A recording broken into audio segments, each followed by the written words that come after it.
Hello everyone, today I'm going to present to you one of my over-the-board games.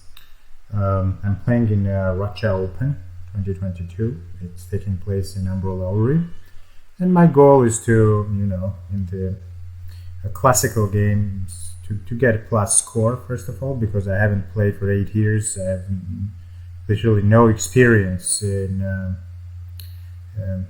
very little experience in over-the-board games so far. So I start with e4. This was the third game. The previous game didn't go too well. It was one mistake that decided the game, but I want to show you the third game because it features a very interesting combination which won the game. So I started with e4, and after c6, d4, d5, and now f3. I decided to play something very sharp. And after h6, which is a very weird move, okay, I decided that, how to meet this, right? No, I don't want to play e5, because when the opponent wastes time with h6, you want to open up the position quickly. So I played c4. Now, in the hindsight, the c4 didn't do anything good. So without c4, I think the position would have been better. But okay, c4, knight f6, and knight c3. So I'm putting as much pressure as possible, as is humanly possible on the center. After d takes, f takes, bishop g4 was played. Now this is interesting, right? I could play knight f3, but I decided I don't want to pin, yeah? And of course, if I play knight f3, then bishop takes, I have to take with a pawn, and I don't want to have this structure actually, or else I have to take with the queen. Yeah, it's not good, and then lose the d4 pawn. Anyway, after bishop g4, I played bishop e2, take. Okay, I mean my pieces are springing to life. So he didn't know the concept of e5. If he had, e5 is a thematic move in this f3 line, so he didn't know this, which is why he lost spectacularly. So I castle. So after e6, which is logical, I castle. I could play e5 first, but I decided to, just castling won't hurt. And after bishop e7, now e5 is logical. I think e5 is the best move. Knight d7, because now at some point I can play d5 as well. Not now. I played knight f4 because at some point I have a threat of knight takes e6. Now this is my threat. For example, if black plays something like a6, I can take, and queen here is checkmate. So obviously g6 and then checkmate. So after knight f4, he's forced to castle. Now here comes the winning try, but I think I'm already winning, so I need to have a good plan. There were two plans basically. One is queen g4, which I played, and another is knight h5. These were the two moves which I was trying to calculate. I can play c5, but b6 doesn't look good. So, but in the end, I decided on queen g4 because at least after knight h5, I don't know. I thought that queen g4 was better. I don't know why. The engine thinks knight h5 is a bit better, but I think it's the same because he played c5 to quickly attack my center, and there is no turning back. You have to play knight h5. Actually, there was a move of knight takes e6, but I don't need to do this, right? Queen takes. And basically, yeah, no, this is bad. After takes, I can take on h6. Yeah, this is interesting. Anyway, after c5, I played knight h5, which is a really good move, just threatening checkmate. And he played bishop g5, and for a moment, I was perplexed. I thought, did I miss bishop g5? But my position is so good, I trusted my guts. Obviously, I can play knight e4, but I thought, let's use the pawn, because if the bishop now moves, then I can checkmate on g7. So I think h4 is a good move. Now this has to be calculated very, very well. So I give up the center completely, because after h takes g5, he thought that knight e5 was solace, but not really, because I played queen g3.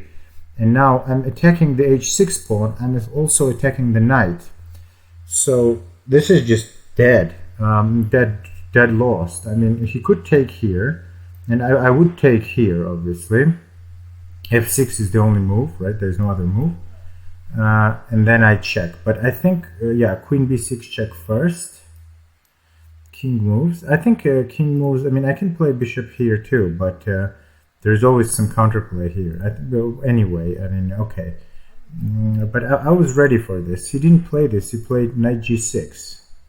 But knight g6 allows g takes h6. But, you know, I wasn't sure. You know, there's always some checks and stuff. So I decided to move the knight. Because this knight now, it protects the g5 pawn. It also doesn't get taken. I mean, I'm p7. I don't need to be particularly fancy. And then he played d3.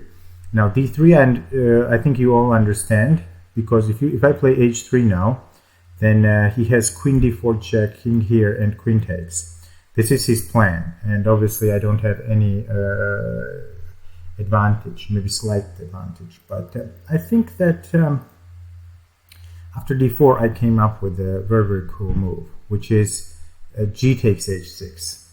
And he was like, oh my god, I'm winning the piece back. Not really. After queen d4, bishop e3, queen takes. Can you spot the move? It's h takes g7, because now there is knight f6 check, winning the queen. And if he saves the rook, then knight f6 wins the queen. And if he saves the queen, I take the rook with a check.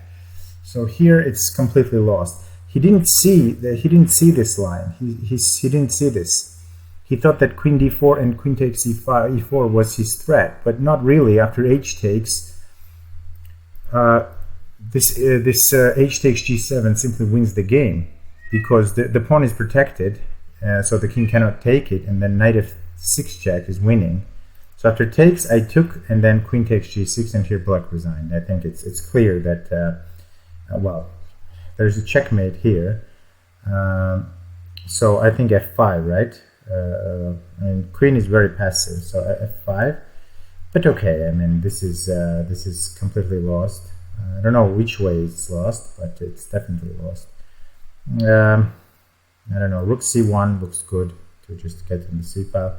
Yeah, I think this is winning. So I have too many pieces, but this is something he missed. That after h takes g7, the f6 square gets vacated for the knight to check and win the queen. So he realized it, and then he was like in shock.